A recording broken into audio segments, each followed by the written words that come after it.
teknik modifikasi cuaca. Saya akan menelisiknya eksklusif.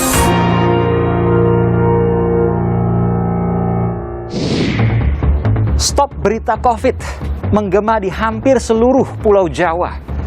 Digunakan untuk menenangkan jiwa dan menaikkan imunitas tubuhnya. Benarkah?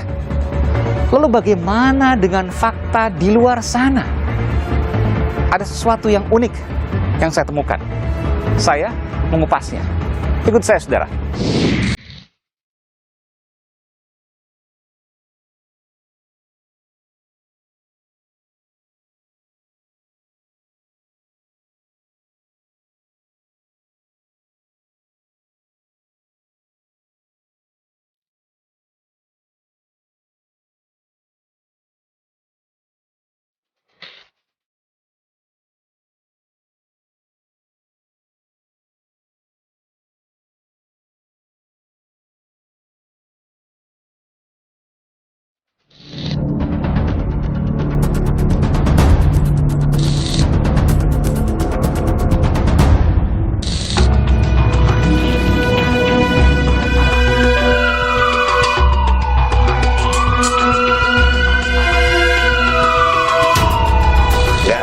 Kalau ini dikondisikan, paham nggak? Kalau karantina di rumah sakit kan lumayan klaimnya. Aku juga udah ngerti. Ada salesnya namanya Bejo ya, mencari orang sakit, paham nggak? Untuk dipondokin di rumah sakit.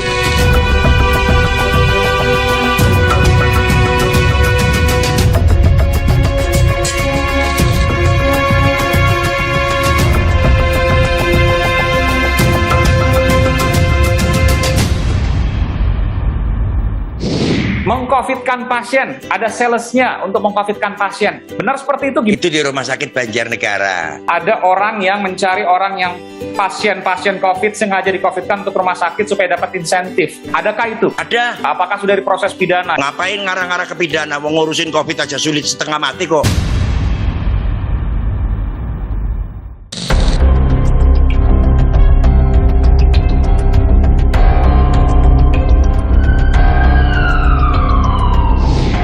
Ayah meninggal kira-kira pekan lalu, Mas ya? Betul, pekan lalu. Dan semua itu terjadi karena hoax. Anda yakin karena itu? Saya yakin. Saya 3 pas ketika ke rumah sakit jadi malah di COVID kan.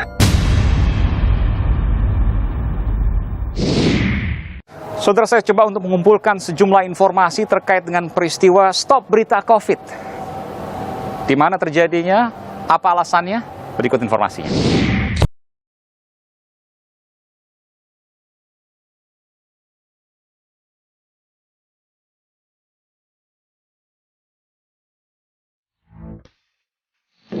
Menurut saya sih kayaknya nggak ada loh, Mas. Ada, saya dulu mengalami di Bang.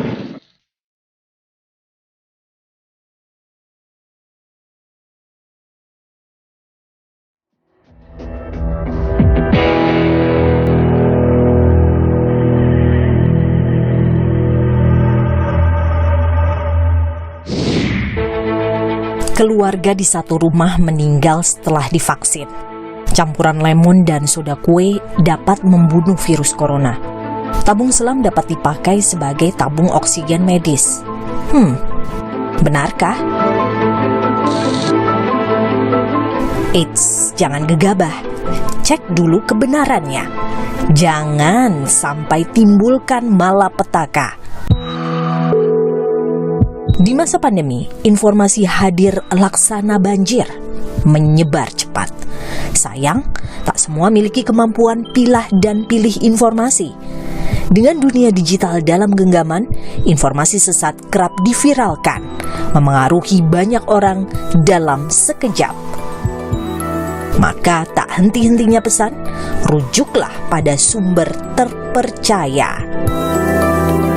Saat ini, dunia tidak hanya berupaya keras menangani pandemi COVID-19, namun kita juga sedang menghadapi infodemi. Infodemi semakin marak di tengah-tengah ruang informasi publik dan menyebar dengan sangat mudah dan cepat di media sosial. di media digital. Yang dikhawatirkan terjadi juga infodemi munculkan korban. Seorang warga, Helmi Indra, ceritakan kisah ayahnya yang meninggal dunia akibat COVID-19. Tak hanya itu, Helmi juga menyebut ada andil hoax atau berita bohong dalam wafatnya sang ayah.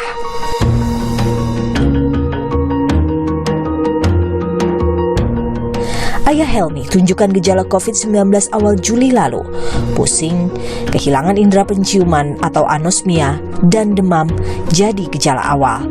Hingga kondisi sang ayah memburuk. Tetapi ayah Helmi menolak dirujuk ke rumah sakit dengan alasan takut di-COVID-kan. Ayah Helmi memang memiliki komorbid alias penyakit bawaan, namun menolak untuk divaksinasi akibat percaya berbagai berita bohong. Sang ayah akhirnya rawat jalan di rumah. Sempat kesulitan bernafas, sang ayah dibantu tabung oksigen berukuran 8 liter. 14 Juli dini hari, saat tabung oksigen habis terpakai, kakak Helmi akhirnya merujuk sang ayah ke rumah sakit terdekat. Malang, selang beberapa jam kemudian, sang ayah hembuskan nafas terakhir. Ada pula aksi hirup nafas pasien COVID di Desa Banyuarang, Kabupaten Jombang, Jawa Timur yang jadi viral. Awalnya, 2 orang bernama Samian dan Masudin membesuk Rokim, sahabat mereka yang sedang dirawat di ruang isolasi COVID-19 yang akhirnya meninggal. Entah bagaimana mereka bisa masuk ke ruang isolasi. Selain mengunjungi ruang isolasi tanpa memakai masker, keduanya juga terlihat bergiliran menghirup nafas pasien yang terkonfirmasi positif COVID-19. Video sempat viral lantaran Masudin yang juga terapis tunarungu meninggal pada 13 Juli lalu. Meski demikian, pemerintah Desa Banyuarang di Jombang, Jawa Timur mengungkapkan Masudin meninggal karena penyakit lambung akut, bukan karena tertular COVID. Sebelum meninggal, Masudin sempat berikan pernyataan terhadap aksinya menghirup nafas pasien COVID. Saya mau mengklarifikasi sekaligus permohonan maaf atas adanya video yang masuk ke IG, karena kami sampai saat ini baru tahu kemarin ada video masuk ke IG. Saya kaget sekali bahwa itu adalah video kunjungan kami kepada sahabat kami almarhum Haji Rokim di salah satu rumah sakit. Itu menantunya, saya pun tidak kenal namanya. Itu video tidak ada rencana untuk untuk dokumen pribadi karena beliau sakit. Ya, mohon maaf karena saya tidak mengetahui itu masuk ke IG dan lain sebagainya, baru tahu kemarin. Saya berusaha menghapus tapi tidak bisa. Belakangan memang banyak informasi berseliweran, termasuk kabar negara tetangga Singapura akan hidup berdampingan dengan COVID karena menganggap COVID laksana flu biasa. Kebijakan Singapura ini langsung menuai respon di tanah air.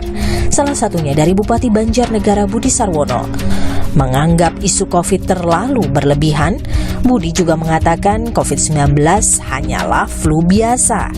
Menurut Budi, nama virus corona sudah muncul sejak 2014 dan ada dalam buku pelajaran SMP. Meski akhirnya pernyataan ini belakangan diralatnya. Bukan pertanyaan anak kecil ya. Pertanyaan anak kecil itu kan, anak kelas 2 SMP aja udah tahu itu. Itu di buku ilmu pelajaran ilmu alam itu ada, itu jelas itu yang namanya virus influenza itu ya sama dengan corona gitu. Jadi kalau saya mau jawab itu sebenarnya bingung, malu juga, bener nggak? Kok kayak anak kecil gitu, bener nggak?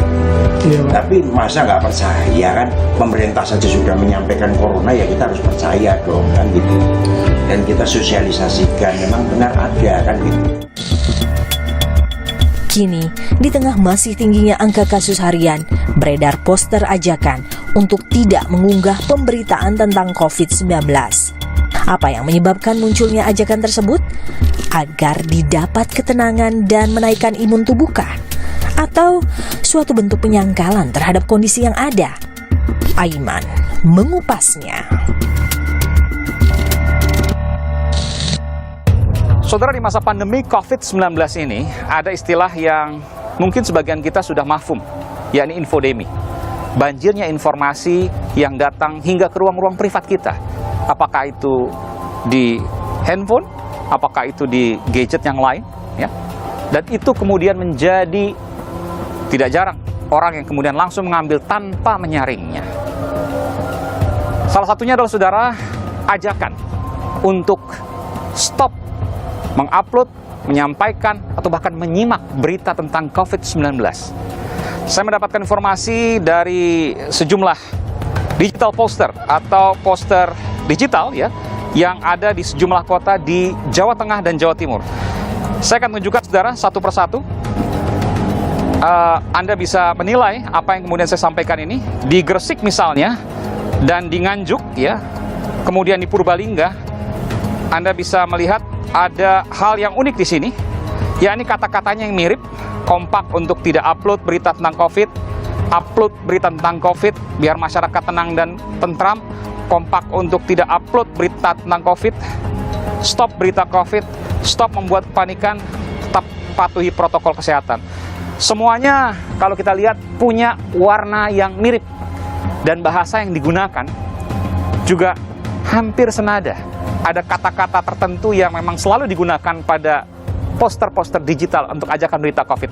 Ajakan untuk stop menonton berita COVID tadi.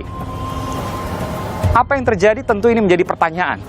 Tapi pertanyaannya, benarkah ketika kemudian kita mengonsumsi berita tentang COVID-19 yang berita itu adalah fakta?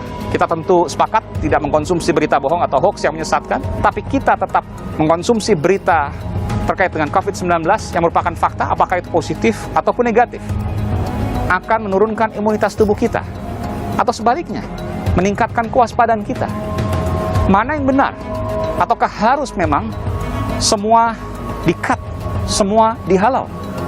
Apakah mungkin pertanyaannya? Saya akan mewawancarai dua kepala daerah.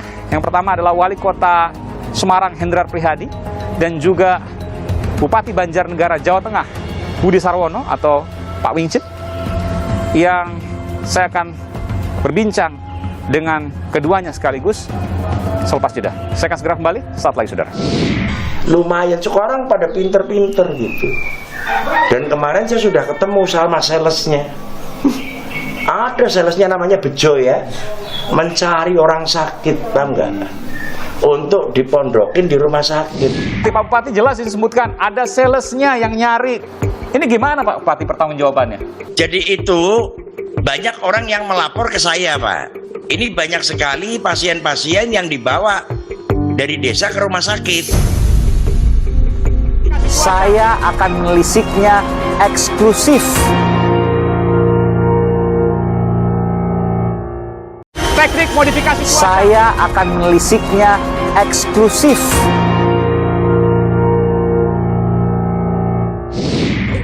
Niku pilit ya COVID, batuk ya COVID, kenang gula darah ya COVID, rudret ya COVID, kabeh dadi siji arane kopet. Iya mulai. Saudara, saya mencoba untuk mewawancarai sejumlah kepala daerah. Telah ada di hadapan saya Wali Kota Semarang Jawa Tengah Hendrar Prihadi, Mas Hendi, dan juga Bupati Banjarnegara Budi Sarwono, Pak Wingcin. Sehat selalu Pak Wali Kota, Pak Bupati, Mas Hendi dan Pak Wingcin. Sehat Mas Denmar, sehat Mas Bupati. Ya. Baik. Tapi sebelum saya ke Pak Wali Kota, ke Mas Hendi, saya ingin ke Bupati Banjarnegara dulu. Pak Wingcin ini sering viral nih, mulai dari pamer slip gaji, katanya kekecilan gajinya. Terus kemudian hajatan nggak apa-apa, batuk dibilang COVID dan lain sebagainya. Terakhir yang paling baru ini saya ingin konfirmasi ke Pak Bupati. Meng-COVID-kan pasien rumah sakit, ada salesnya untuk meng-COVID-kan pasien. Benar seperti itu, gimana ceritanya Pak Bupati? Itu di rumah sakit Banjarnegara. Ya, yang terkait menggelar masalah hajatan. Kenapa saya perbolehkan? Karena di PPKM Mikro dari nomor 10 sampai nomor 14 itu diperbolehkan aturannya. Kita lebih baik terbuka, kita perbolehkan gitu daripada diam-diam, Mas. Tapi kalau sekarang udah nggak boleh lagi, Pak Bupati? Nah, kalau yang sekarang ya nggak boleh gitu. Oke, kalau yang terbaru, Pak, saya ingin konfirmasi yang terbaru. Rumah sakit meng-COVID-kan pasien. Jadi apa informasinya ini, Pak Bupati? Ini tudingan serius loh, Pak Bupati. Terkait masalah rumah sakit yang meng-COVID-kan, saya luruskan. Saya tidak menuding rumah sakit meng-COVID-kan pasien. Tetapi statement saya terkait dengan klaim rumah sakit di daerah saya, di mana ditemukan orang yang OTG dan pasien ringan itu dirawat di rumah sakit, yang seharusnya tempat tersebut diisi oleh pasien yang benar-benar harus dirawat gitu, Mas Aiman. Sebentar, biar jelas ini Pak Bupati, saya akan putarkan pernyataan Pak Bupati. Ada salesnya namanya bejo ya, mencari orang sakit untuk dipondokin di rumah sakit. Kalau diantar pakai mobil sendiri 200.000, tapi kalau diambil sama ambulan rumah sakit honornya 100.000. Pak Bupati jelas disebutkan ada salesnya yang nyari. Ini gimana Pak Bupati pertanggungjawabannya? Jadi itu banyak orang yang melapor ke saya, Pak. Ini banyak sekali pasien-pasien yang dibawa dari desa ke rumah sakit gitu, Pak. Jadi akhirnya saya cerita gitu, hati-hati ya, tolong masyarakat jangan cari orang-orang sakit dibawain ke rumah sakit gitu. Ini kan sudah dijawab oleh Ikatan Dokter Indonesia di Banjarnegara dan juga Jawa Tengah. Ini orang-orang bukan sales, Pak, tapi kemudian orang yang melakukan tracing, penelusuran terhadap orang-orang yang kontak erat dengan orang yang positif COVID. Ketika kemudian ada positif, maka dibawa ke rumah sakit. Saya ingin tanya, apakah Bapak punya data yang valid soal ini? Bahwa ada hal seperti itu namanya bejo salesnya. Itu inisial aja, Pak, gitu. Oke. Tapi ada nggak, Pak Bupati? Itu ada. Ada, Pak. Ada. Apakah Pak Bupati kemudian sudah mengecek bahwa itu benar mereka mencari uang untuk kemudian meng-COVID-kan yang tadinya nggak COVID tapi kemudian COVID? Itu semua general, Pak. Semua, bukan hanya COVID saja, Mas, itu. Iya. Bukan hanya COVID saja. Ada yang sakit macam-macam gitu. Semuanya. Ada lagi juga orang yang kena OTG juga. Yang harusnya ada kerjasama dengan puskesmas. Bukan kepada pasien OTG yang dirawat di rumah sakit. Jadi itu sengaja dimasukin ke rumah sakit gitu maksudnya, Pak? Betul. Betul sekali dan iya. Saya ingin konfirmasi dulu ke Pak Wali Kota Semarang. Pak Wali, ini data dari Banjarnegara meskipun sudah dibantah oleh ID karena yang melakukan itu adalah orang yang melakukan tracing. Apakah hal yang sama juga didapat oleh Pak Wali Kota Semarang soal ini? Kalau yang tracing di Kota Semarang itu pasti bagian daripada tim kita. Ada dari Puskesmas, ada dari TNI, Polri. Relawan, Pak, mungkin? Relawan, kalaupun ada relawan itu juga atas backup dari Dinas Kesehatan. Relawan ini karena dikasih honor non-ASN juga, honor oleh kawan-kawan Dinas Kesehatan. Jadi terintegrasi, pasti semuanya melaporkan apa yang sedang terjadi di lapangan kepada tim. Dapat honor betul, tapi itu honor yang kemudian sekedar untuk uang transport dan sebagainya. Tapi bagaimana ketika kemudian mindsetnya adalah seperti Pak Bupati Banjarnegara yang mengatakan bahwa ini meng-COVID-kan pasien untuk masuk rumah sakit supaya dapat insentif? Ya kalau ada yang ngomong ke situ terus saya turun ke lapangan bisa buktikan ya langsung saya eksekusi sendiri, nggak perlu saya ngomong ke media. Ada memang laporan begitu, tapi kita lalu cross check ke bawah dan tidak ditemukan bukti-bukti terhadap laporan dari masyarakat. Bapak mengatakan laporan itu ada, kalaupun ada itu oknum, artinya bukan secara sistem gitu, Pak ya? Ya kan namanya masyarakat macam-macam. Dia mungkin tidak terlayani dengan baik. Ceritanya tentang tempat tidur dia bisa cerita macam-macam. Jadi kalau menurut saya senior saya ini Pak Bupati ini masih sangat terbawa unsur swastanya. Jadi laporan masyarakat ini benar-benar dihayati sekali. Jadi menurut saya yang saya lakukan hari ini kita kalau dengar laporan begitu kita cross check dan alhamdulillah nggak seperti itu. Oke, saya ke Pak Bupati lagi. Pak Bupati sudah cross check, Pak. Benar, jangan-jangan nanti itu hanya dengar-dengar aja, Pak Bupati? Sudah saya lakukan teguran, Mas. Oke. Sudah saya lakukan teguran. Alhamdulillah, sekarang sudah mulai rapi gitu, Mas. Jadi udah nggak ada lagi sekarang, Pak, orang yang meng-COVID-kan pasien. Karena kalau meng-COVID-kan pasien itu kan pengertiannya begini, Pak. Orang nggak COVID, di-COVID-kan gitu loh, Pak. Jadi gini, Mas Aiman. Kita lakukan swab, 2 kali swab, Mas. Iya. 1 saya bawa ke rumah sakit milik Pemda. Yang 1 saya teskan di laboratorium swasta. Oke, ini PCR ya, Pak ya? 1 positif, 1 negatif gitu, Mas. Jadi 1 milik pemerintah dengan milik swasta berbeda, Mas. Tentu itu teknis ya Pak, itu perbedaan alat dan lain sebagainya, tentu hal ahli yang mengerti. Tapi yang saya tanyakan, kalau seandainya Bapak mengatakan seperti itu, artinya harusnya pidana dong Pak. Apakah sudah diproses pidana? Ini kan oknum yang meng-COVID-kan pasien untuk dapat insentif. Si Bejo tadi yang nama samaran itu sudah dipidana belum Pak? Ngapain ngarang-ngarang ke pidana? Mau ngurusin COVID aja sulit setengah mati kok. Ya diserahkan ke polisi Pak. Artinya ini adalah jelas ada pelanggaran pidana supaya ada efek jera. Kalau memang benar, jangan-jangan kalau seandainya tidak ada proses hukumnya, jangan-jangan Pak Bupati cuma ngarang-ngarang aja nih. Ya enggak Mas, kita kan pembinaan secara persuasif kan gitu Mas. Termasuk juga soal stop berita COVID, ada juga di Banjarnegara. Informasinya juga disebarkan oleh sejumlah, teman-teman wartawan mengatakan sejumlah aparat perangkat pemerintahan di Banjarnegara. Benar demikian Pak? Saya bertanya. Oke, saya setuju untuk stop pemberian informasi yang menakut-nakuti masyarakat. Lebih baik kita menyebarkan informasi yang optimis tentang prokes dan tingkatkan kesembuhan pasien COVID. Yang menakut-nakuti seperti apa Pak? Misalnya angka penularan positif hari ini naik misalnya, itu nggak boleh Pak? Ya, kalau itu sih nggak ada masalah Mas. Cuman yang bahaya kan begini Mas. Orang yang betul-betul di rumah sakit, yang dirawat di rumah sakit ada 250 orang.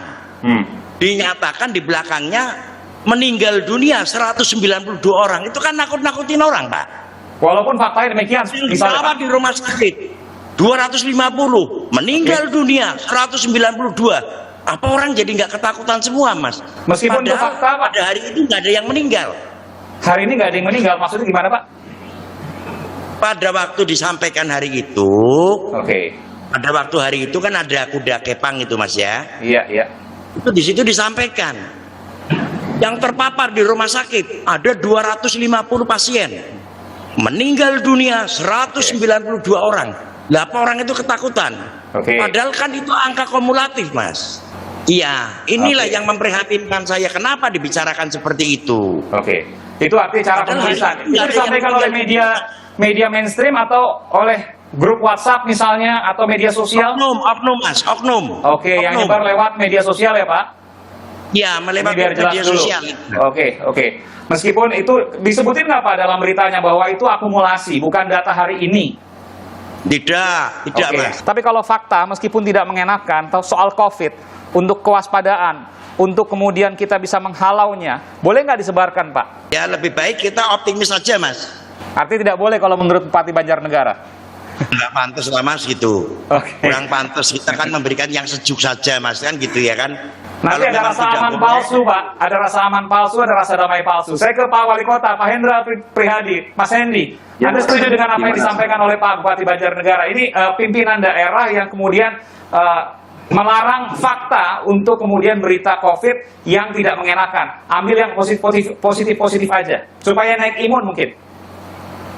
Kalau saya gini Mas Eman, saya rasa semua pimpinan kepala daerah tidak ingin rakyatnya menderita, tidak ingin warganya jadi tidak sejahtera.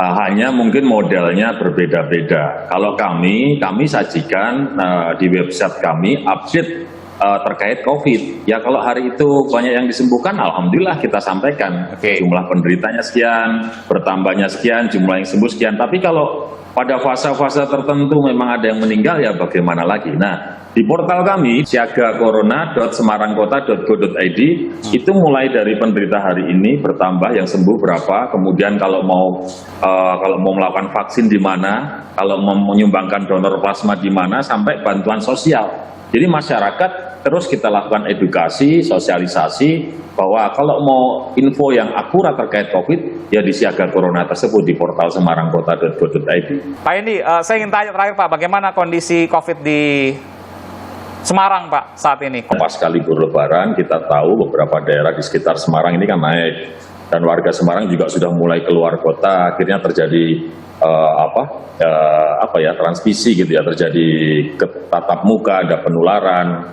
Dan kemudian kita lihat grafiknya mulai dari tanggal 27 Mei 300, 400, 500 dan seterusnya, dan puncaknya di tanggal 5 Juli jadi 2439. Nah, sehingga dengan adanya PPKM darurat ini kita merasa ya memang harus kita lakukan meskipun masyarakat kita juga mengalami susah. Nah, trennya di tanggal 20 ini meskipun sudah semakin baik, tapi masih tinggi. Misalnya, bor di tanggal 3 Juli itu ada di angka 94%. ICU-nya penuh, ruang tempat tidur di rumah sakit penuh, karantina tinggal sisa sebagian. Tapi di tanggal 20 Juli, kita sudah mendapati rumah sakit ini kamarnya sudah mulai ada. Bor secara keseluruhan sudah mencapai 57%, tempat karantina sudah mulai kosong. Tapi ICU-nya masih penuh. Sedangkan yang jumlah penderitanya di tanggal 20 Juli sudah turun di bawah 2.000, 1.900. Nah, artinya ada penurunan tapi masih belum seperti pada titik awal. Terima kasih Pak Bupati Banjarnegara, tadi adalah Pak Wincin, juga Pak Wali Kota Semarang, Pak Hendrar Prihadi. Mas Hendy, terima kasih, sehat selalu. Terima kasih Mas Eman, sukses. Kalau seandainya mendengarkan berita negatif kan katanya menurunkan imunitas, betul ya? Yeah. Tapi faktanya demikian, jadi gimana nih? Gini, bisa menimbulkan imunitas kalau memang teknik modifikasi cuaca. Saya akan menelisiknya eksklusif.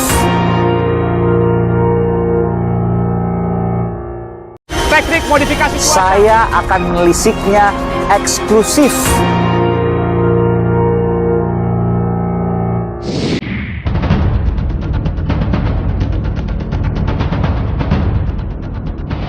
Menurut saya sih penting juga ya untuk ngikutin pemberitaan soal COVID-19.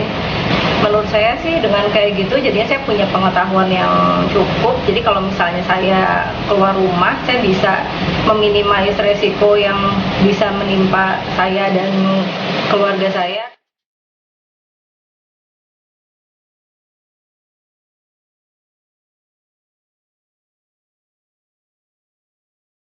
Saya menyempatkan diri untuk mencari berita, tetapi berita-beritanya itu dari sumber yang terpercaya. Karena sekarang terlalu banyak hoax yang beredar, baik itu di media sosial, di grup dan berita online.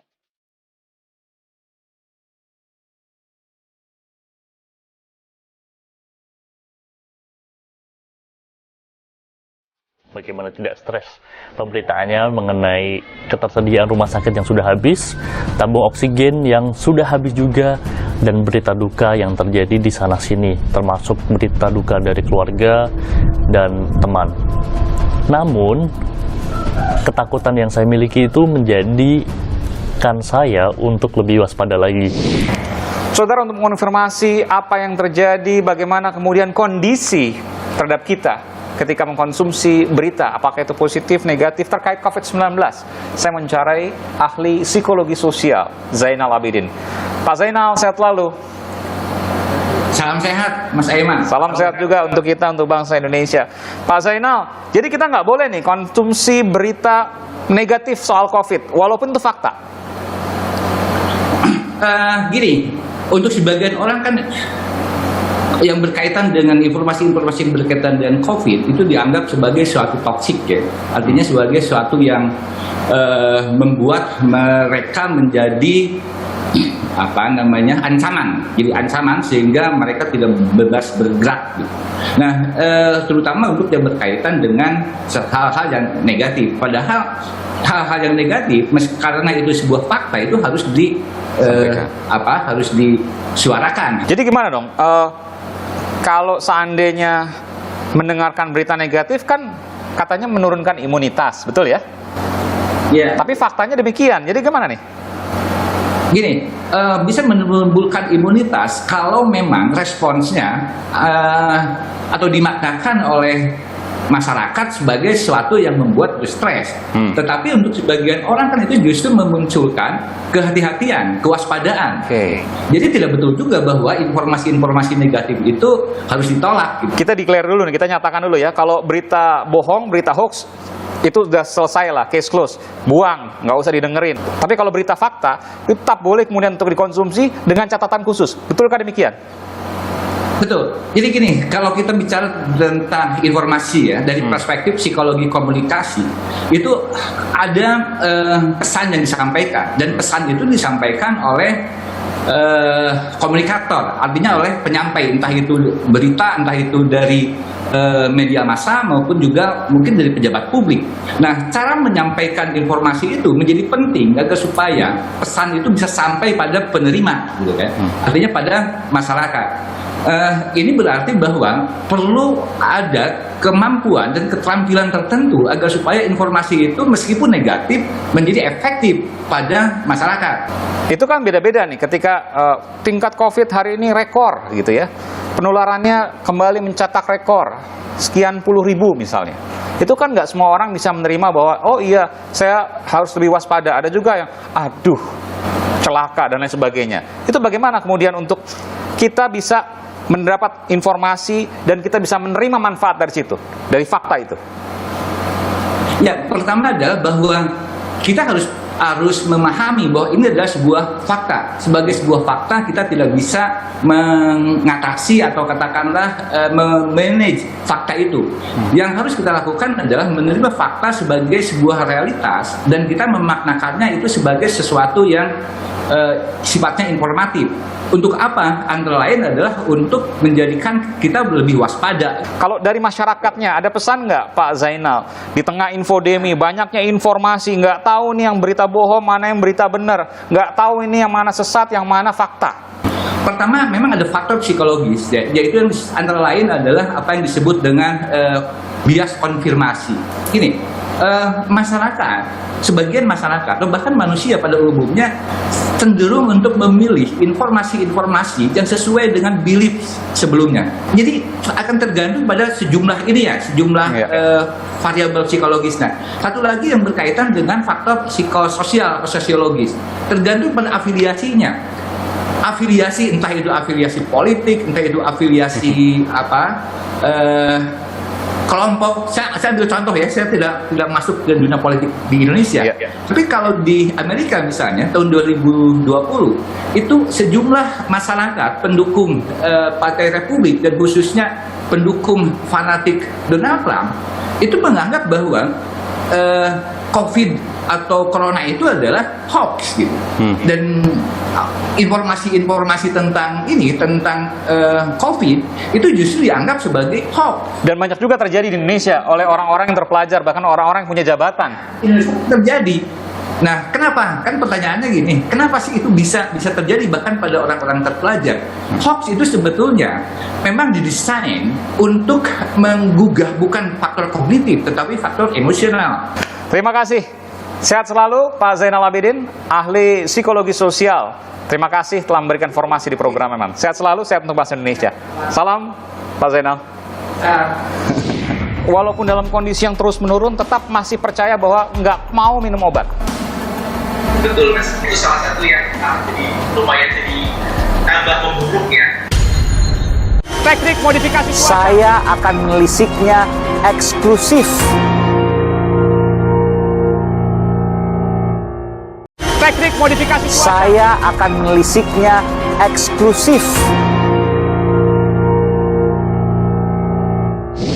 Saudara, banyak yang mengatakan stop berita, jangan mendengarkan berita untuk menaikkan imunitas tubuh. Meskipun juga paparan dari berita bohong rasanya tak bisa dihindarkan.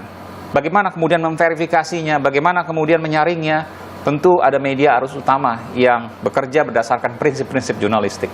Tapi saya ingin berbagi cerita, berbagi kisah dari seseorang yang menjadi korban hoax, korban berita bohong, yang harus kemudian mendapati ayahnya wafat akibat berita bohong. Mas Helmi Indra, saya turut berduka cita atas apa yang terjadi. Ayah meninggal kira-kira pekan lalu, Mas ya? Betul, pekan lalu, Mas Eman. Terima kasih atas ucapannya. Iya. Dan semua itu terjadi karena hoax. Anda yakin karena itu? Saya yakin salah satu banyak rentetan hoax yang akhirnya menyebabkan mengalami perburukan ketika terpapar oleh COVID. Walaupun juga sebenarnya ada komorbid juga yang menyertainya seperti itu. Tapi hoax berperan besar terhadap akhirnya adanya perburukan. Di mana hoax yang dikonsumsi, dipercaya oleh ayah sehingga ayah kemudian mengalami perburukan dan akhirnya meninggal? Sebenarnya ini rentetan hoax ya, dari awal mengenai vaksin dipercaya bahwa vaksin itu haram karena mengandung babi. Terus juga sempat ada potongan video yang menyatakan bahwa vaksin ini jika disuntik vaksin bukannya malah bisa mencegah, malah bisa memperburuk. Jadi Bapak nggak vaksin, Mas Helmi? Enggak, Mas. Sama sekali nggak vaksin ya? Enggak vaksin. Oke, itu yang pertama. Sekali nggak vaksin. Itu yang pertama. Yang kedua, ketika sudah terpapar, yang sudah saya sampaikan, ada konsumsi akhirnya diberikan obat gitu, sama kakak gitu kan, beberapa obat. Kakak ini dokter? Enggak sih, tinggal representatif sih, Mas Eman. Oh iya, oke. Jadi tahu sebaiknya konsumsi obat apa saja. Iya, kenapa nggak ke dokter pada waktu itu? Sudah akhirnya nanti ke dokter sih setelah yang penting berjalan nyeri pusing kepala itu dari gejala awal. Bukan, saya bertanya ini karena begini, apakah tidak langsung ke dokter karena Bapak sempat menolak misalnya, karena khawatir karena hoax yang terjadi Bapak nggak mau ke dokter? Bukan ke dokternya sih Mas, tapi ke rumah sakitnya. Kalau ke dokter sih ke dokter dan konsultasi via telepon gitu, dan dokter memberikan resep beberapa obat yang akhirnya diberikan sama kakak. Setelah diresepkan beberapa obat oleh dokter dan kakak saya itu, yang diminum hanya obat pereda nyerinya saja, dan beberapa dan selang-seling yang lain juga tidak mengkonsumsi yang sesuai dengan anjuran dokter yang sebenarnya. Oke, alasannya? Di minggu-minggu itu sekitar 2 minggu, 3 minggu lalu kan sempat viral yang mengenai interaksi obatnya. Oh, Dr. Lois ya waktu itu ya? Betul. Oke. Mengenai itu di WA group lumayan juga tuh gitu. Jadi salah satunya Bapak tuh bilang kalau minum obat terlalu banyak takutnya nafas malah jadi gila. Dan dari situ kemudian khawatir karena interaksi obat, lalu Bapak nggak mau minum obat? Obat pereda nyerinya. Hanya pereda nyeri, oke. Dan kemudian makin parah, bagaimana kondisinya pada waktu itu? Saturasi mulai mengemas itu kan pertama di hari Selasa tanggal 6 Juli ya. Terus kondisi semakin menurun, semakin lemes karena juga vitamin juga dan lalu banyak diminum selang-seling lah kan. Iya, semakin lemes itu masih nggak mau minum obat juga? Karena kan pasti ada upaya lebih untuk kemudian membujuknya agar mau minum obat. Akhirnya selang-seling aja sih Mas, nggak semua yang seharusnya diminum, misalnya ada total Oke. Jadi tetap, walaupun dalam kondisi yang terus menurun, tetap masih percaya bahwa nggak mau minum obat. Betul Mas, itu salah satu yang jadi lumayan jadi tambah memburuk ya. Dan itu saturasi akhirnya jadi semakin memburuk. Dan itu di weekend aja di hari Sabtu Minggu saturasi itu jadi bawah 95 Mas Eman. Di weekend itu saya sama kakak, saya telepon ke Pak Kamangan, ayolah ke rumah sakit ya. Lu nanti bisa kalau gak usah takut nanti di COVID kan, itu kalau saya 3 pas ketika ke rumah sakit jadi malah di COVID kan. Oke, karena hasil antigen pertama negatif, nggak mau ke rumah sakit, takut nanti di COVID kan gitu ya. Betul. Padahal memang benar-benar COVID. Mas Helmi, Bapak terpapar infodemi, Bapak terpapar berita bohong, terpapar berita-berita yang menyesatkan. Dari mana, Mas? Dari WA grup, Mas. Dari positif kemudian sampai meninggal berapa hari, Mas? Pada waktu itu? Positifnya kan? Iya, Senin ya? Senin ya, Senin. Di hari Senin, meninggalnya di hari Rabu. Hanya 2 hari, Mas? 2 hari. Ini merupakan pelajaran mahal ya, Mas Helmi ya. Ada yang ingin disampaikan di sini, Mas? Ya, sebaiknya kita itu ya, literasi digital semakin diperbanyak. Dan kita yang tidak percaya dengan berita-berita hoax, kita konsisten untuk memberitahu minimal ke keluarga tercinta kita. Baik, terima kasih. Terima kasih Mas Helmi Indra, sekali lagi turut berduka cita. Semoga ayah mendapat tempat terbaik di sisi Tuhan Yang Maha Esa. Dan sehat semua untuk seluruh keluarga, diberi ketabahan. Terima kasih Mas, sehat selalu. Amin. Terima kasih, sehat selalu.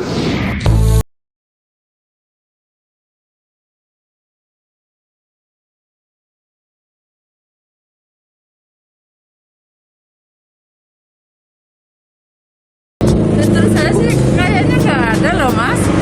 Ada, saya dulu mengalami nih Bang. Teknik modifikasi cuaca. Saya akan menelisiknya eksklusif. Teknik modifikasi cuaca. Saya akan menelisiknya eksklusif. Saudara, di tengah pandemi ada hal yang bisa jadi lebih berbahaya dari pandemi COVID-19 itu sendiri, yakni adalah infodemi atau banjirnya informasi. Entah mana yang fakta, entah mana yang berita bohong atau berita yang sesat. Saudara, berikut saya kumpulkan informasi untuk kemanfaatan kita bersama.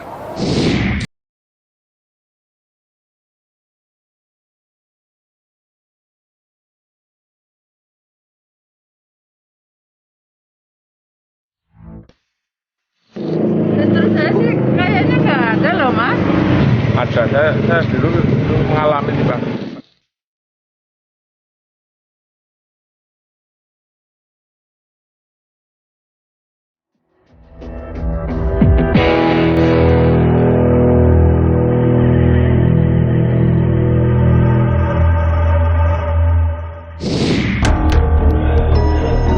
Di tengah melonjaknya kasus COVID-19, dunia juga menghadapi disinformasi alias informasi palsu yang berkeliaran terkait pandemi.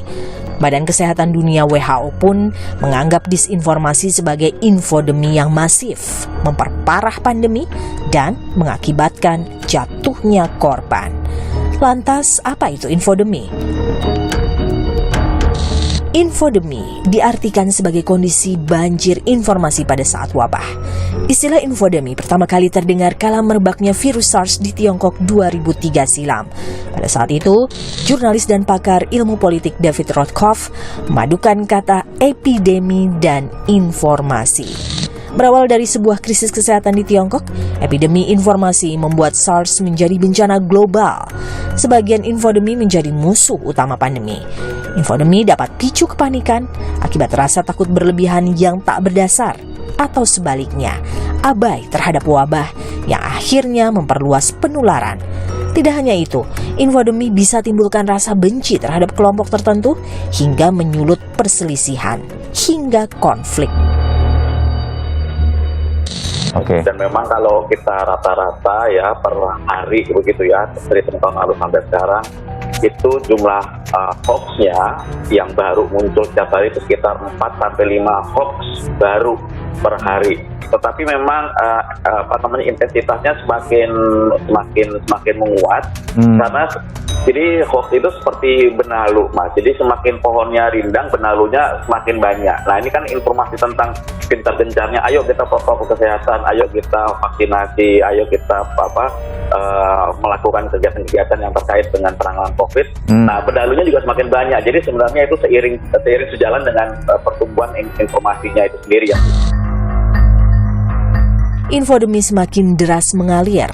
Per 20 Juli lalu, setidaknya ada sekitar 1.870 konten hoax, berita bohong terkait vaksin COVID-19 yang di-take down atau diturunkan oleh Kementerian Komunikasi dan Informatika. Nah, biasanya hoax itu akan meningkat tajam ketika ada satu hal atau informasi yang dianggap oleh masyarakat itu ambigu atau ingin tahu gitu, tetapi informasi mengenainya tuh masih sedikit gitu. Contoh, pada bulan Maret 2020 kita bisa membayangkan ada pemberitaan di media online itu lebih dari 20.000 per bulan hanya untuk bicara tentang hoax COVID. Karena apa? Masyarakat itu pengen tahu sebenarnya corona pada saat itu. Corona itu apa? Harus ngapain gitu, dan informasinya tuh berseliweran dan akhirnya ini hoax atau tidak gitu kan. Memilih untuk tak mendengarkan informasi sama sekali, apakah jalan terbaik? Jawabannya bukan. Alih-alih hanya kedamaian palsu di tengah kondisi yang masih darurat di luar sana. Jauh di atasnya. Oh ya? Jauh di atasnya. Bahkan dampaknya juga jauh lebih merusak daripada hoax ketika Pilpres.